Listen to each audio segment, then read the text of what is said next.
এরপর আমার ডাক্তার হওয়ার ইচ্ছা আছে এবং ডাক্তার হওয়ার পর আমি মানে এই যে করোনার যে আবহাওয়া এরকম পরিস্থিতির মধ্যে আর কি মানে ডাক্তারদের প্রাধান্যটাই বেশি আর কি। আর ওই ডাক্তার হওয়ার মাধ্যমে আমি আমার মাটির ঋণ আবার আমি আমার জঙ্গলমহলে ফিরে এসে আমি আমার মাটির ঋণ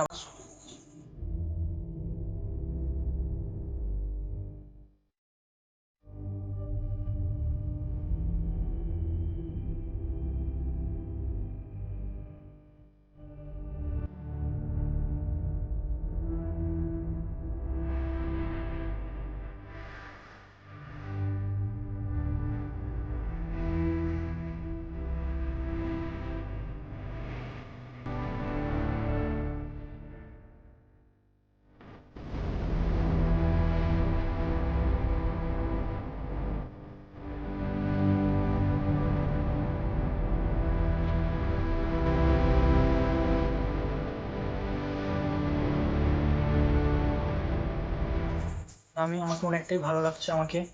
আর আমি মোটামুটি যখন 11-এ যখন ভর্তি হই 11-এ তখন আমি ঝাড়গ্রামে প্রভাতনদীতে ওখানে ভর্তি হই।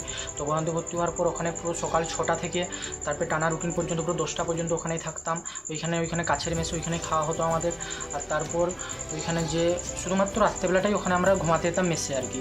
12টা থেকে মানে ওই 11টা থেকে 6টা পর্যন্ত রেস্ট যা হলো, তারপরে 6টা থেকে আবার 5টা অবধি আর কি। 5টার সময় উঠে পড়ে তারপরে আবার 6টা থেকে আবার ওইখানে রুটিন টানা শুরু হয় আবার দিয়ে একদম পুরো চলে 10টা অবধি আমাদের। আর ওইখানে দাদারাও আমাদের অনেকটাই হেল্প করেছেন। ওখানকার যে ডাক্তার দাদা দিদিরা আছে ওদের কাছে আমি অনেকটাই ইন্সপায়ার হতে পেরেছি, অনেকটা ইন্সপায়ার হয়েছি। আর ওইটাই ওনাদের যে অনুপ্রেরণা ওইটাই আমাকে অনেকটা হেল্প করেছে এই সাফল্যে পৌঁছতে অনেকটাই আমাকে হেল্প। আমার বলতে গেলে আমার পুরোটাই সাফল্য ওই প্রভাতনদী সেন্টার থেকেই এসছে। তো দাদিরা আমাকে অনেকটাই হেল্প করেছে। দাদারা আমাকে মানে যা কিছু অসুবিধা হতো দাদাদের জিজ্ঞাসা করলে তো সেখান থেকে ওটা উত্তর বা কোনো কিছু অসুবিধা থাকলে ওটা আমাদের সলভ করে দিতেন আর কি।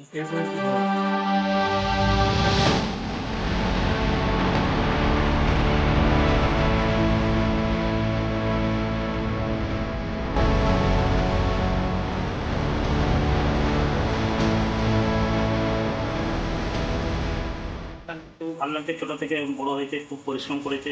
হ্যাঁ, তার আজকে যে ফলটা পেয়েছে তাতে সে যত না খুশি তার থেকে আমার খুশি লাগছে যে কোনোদিন মানে বাজে কাজে বা বাজে সঙ্গ না করে ওটাকেই সে প্রাধান্য দিয়েছে এবং তার ফল আজকে সে পাচ্ছে।